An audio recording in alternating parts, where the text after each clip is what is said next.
Halo guys, sobat-sobat Konedik sekalian, jumpa lagi dengan gue Om Bagus di sini. Dan kali ini gue bakal bahas topik yang rada random, rada nggak jelas, tapi cukup menarik juga dibahas ya. Jadi kali ini gue bakal bahas nih jurusan di mana orang-orang pinter itu kumpul. Jadi ini jurusan dengan IQ mahasiswanya yang tertinggi. Ini datanya dari ets.org kalau kalian pengen tahu. Jadi di sini juga bisa membuktikan sih jurusan-jurusan ini itu bener nggak sih jurusan tempat orang-orang sukses berkumpul karena isinya orang-orang pinter. Sebelum kita mulai video kali ini di channel ini gue biasa bahas soal konten edukasi, keuangan personal, dan juga psikologi positif. Buat kamu yang merasa konten macam ini tuh cocok buat kalian, jangan lupa subscribe channelnya ya. Dan juga buat kalian yang merasa video ini tuh bermanfaat buat kamu, atau mungkin bisa bermanfaat juga buat teman kamu, pertama like dulu videonya, dan kemudian share video ini ke teman kamu yang kira-kira membutuhkan ya.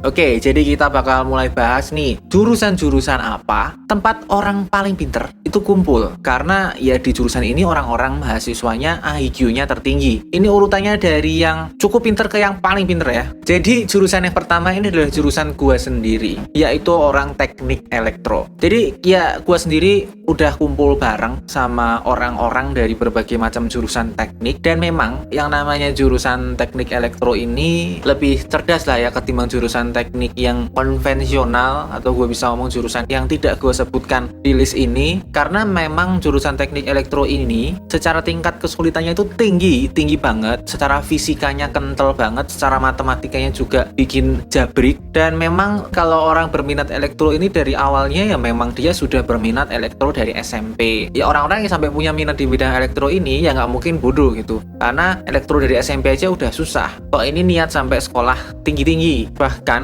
yang namanya elektro ini kan ilmunya ilmu, kalau kamu nggak tahu fisika bisa dibilang gaib, barangnya itu nggak kelihatan, dipelajari, membuat peralatan, dan bahkan bisa sampai mengenergize atau memberikan daya, memberikan tenaga untuk peralatan. Ya jadi wajar banget lah secara fisikanya itu jelimet, secara matematikanya itu ribet. Ilmunya sendiri dari mata orang awam itu ya memang kelihatan sulit sekali dipelajari. Dan pada zaman gua pun, waktu gua SNMPTN itu yang namanya elektro itu nomor 2 di bawah kedokteran. Dan itu menjadi salah satu alasan juga kenapa dia masuk ke jurusan dengan IQ mahasiswa yang tertinggi. Jadi selanjutnya adalah teknik dirgantara. Jadi teknik dirgantara ini di beberapa kampus ini termasuk salah satu bagian dari teknik mesin, tapi banyak juga kampus yang udah punya jurusan teknik dirgantara atau aeronautika ini.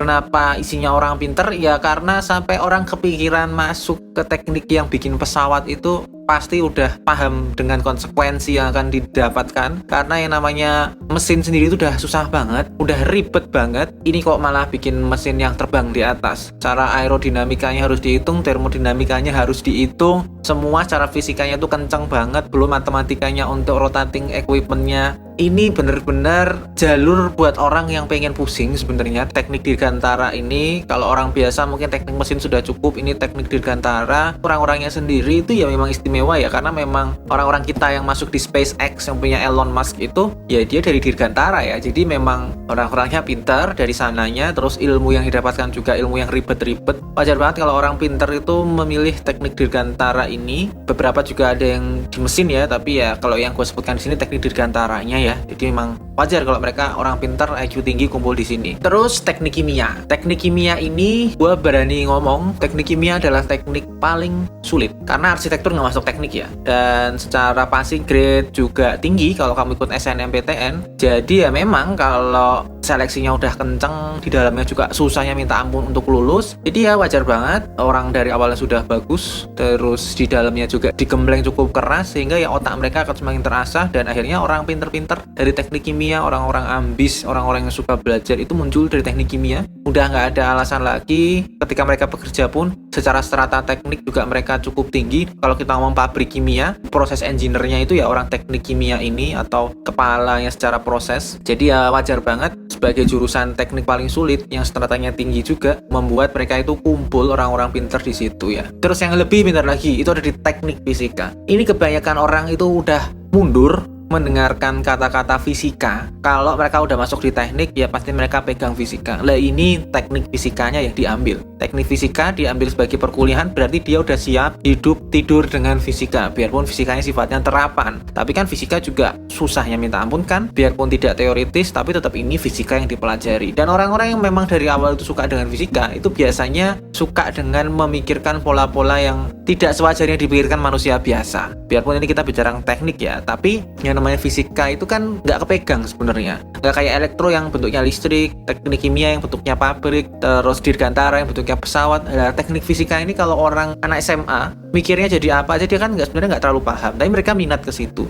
Sehingga mereka ya memang dari awal sudah berminat dengan berpikir secara teori sains yang tidak terbuktikan gitu ya. Biarpun kita bicara terapan masih mending. Jadi ya biarpun secara passing grade itu tidak setinggi elektro atau teknik kimia, tapi tetap aja orang-orang yang masuk ke sini tuh ya terpilih karena secara kepala mereka itu kok ya bisa berminat masuk kuliah teknik fisika, belajar fisika. Yang kebanyakan orang di SMA, SMP udah kelenger nggak mau masuk lagi fisika. Ya jadi wajar kalau orang-orang pinter itu masuk di fisika teknik ini. Terus ada lagi juga yang pinter kali ini di bidangnya sosial ekonomi, khususnya ya di ekonomi ilmunya. Jadi ini ekonomi ilmu atau ekonomi studi pembangunan di kampus-kampus tertentu. Ini kita bicara ekonomi secara makro, secara negara, secara masyarakat. Nah di sini tuh kan ilmunya sama sekali nggak kepegang sebenarnya. Kok ada orang yang ingin masuk ke sini? Dan kalau kamu masuk ilmu ekonomi ini, pelajarannya itu bisa dibilang passing grade-nya nggak tinggi ya karena nggak berminat masuk ke sini. Tapi di dalamnya itu susah banget. Bisa dibilang satu fakultas ekonomi, ada akuntansi, manajemen, ekonomi. Itu yang paling susah emang ekonomi. Karena ya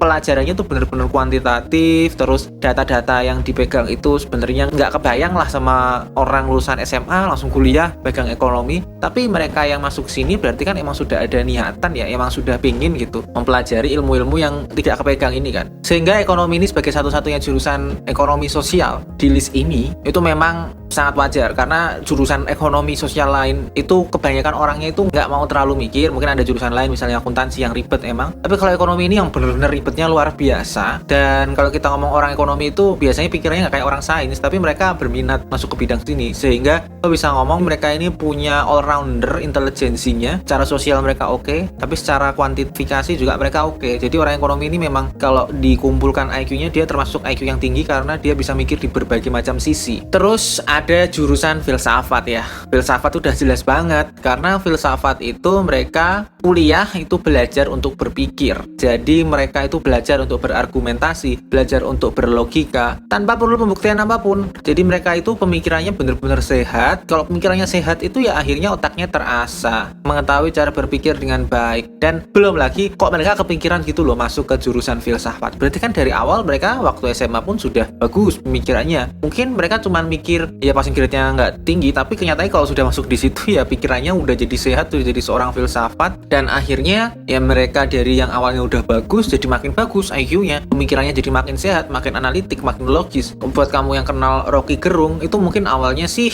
ya sudah kayak gitu. Kuliah filsafat ya makin kayak gitu ya karena memang filsafat itu tempat orang berpikir secara logis, berpikir secara benar, dan itu secara inteligensi akan makin meningkat kalau orang memahami tools untuk berpikir secara nalar dan baik. Tapi ya kalau kita ngomong filsafat ini kan secara skill teknis atau skill yang bisa dijual itu kan tidak ada ya, karena memang mereka berpikir aja tapi produknya untuk bekerja memang tidak disediakan. Jadi ya IQ pinter tapi mereka bisa kerja sebagai apa nanti dulu. Terus ada jurusan matematika murni. Jadi ini matematika murni ini orang yang benar-benar kuliah belajar matematika tok-tokan. Kalau orang belajar kuliah matematika berarti dia dari awal SD, SMP, SMA itu suka dengan matematika. Padahal matematika SMA saja udah bikin pusing kan ya, mulai ada limit, logaritma, terus trigonometri. Nah kalau sudah kuliah nanti belajar kalkulus, nanti integral, tumpuk-tumpuk 3, terus nanti ada vektor 3 dimensi. Itu masih yang praktis. Itu nanti kalau yang teoritikal itu lebih nggak jelas lagi ilmunya. Untuk matematika terapan pasca sarjana aja udah pusing sebenarnya. Lah ini matematika yang murni teoritis. Gue nggak bisa kebayang lagi mereka itu mempelajari kayak gini buat apa. Suatu hal yang tidak perlu dibuktikan tapi mereka harus menghitung. Ya karena mereka suka dengan hal itu. Ya kalau orang-orang kayak gitu itu nggak pinter, ya ngapain kan. Jadi memang secara persyaratan masuknya saja, kenapa ada orang masuk jurusan ini aja sudah gue bisa berani ngomong orang ini bukan orang bodoh. Nah, apalagi mereka yang kuliah di situ sampai S2, S3 kebanyakan juga kan kalau orang matematika murni itu. Sehingga ya wajar banget kalau matematika murni ini menjadi tempat berkumpulnya orang-orang pinter. Karena ya mereka ini kayak Jerome gitu ya, Jerome Pauline itu dia memikirkan sesuatu permasalahan, dia bikin petanya dulu, divisualisasikan, dibikinkan rumusnya. Ya kayak gitulah orang matematika murni itu. Karena ya memang ya mereka biasa memformulasikan kejadian, fenomena itu menjadi, itu pun yang kalian lihat tuh sifatnya masih terapan ya. Kalau yang murni lebih gila lagi, lebih nggak kepegang lagi sebenarnya. Terus yang terakhir yang paling pinter itu adalah fisika murni. Jadi fisika murni ini sering banget ya gue bahas di list-list gue sebagai jurusan yang amat sangat sulit mencari pekerjaan. Ini bener-bener gue sendiri pusing banget. Secara matematikanya udah berat, ini fisikanya ditambahin berat. Ya karena emang termasuk jurusan yang memusingkan banget untuk pembelajarannya. Jadi dia mempelajari fenomena-fenomena yang less likely itu terjadi. Kayak misalnya kuantum, quark dan kawan-kawan itu adalah lingkup studi dari fisika murni ini. Jadi kayak komputer kuantum itu nanti ya yang bertanggung jawab adalah orang fisikanya. Membuat fusi dingin, nuklir yang tidak meledak itu yaitu urusan orang fisika juga.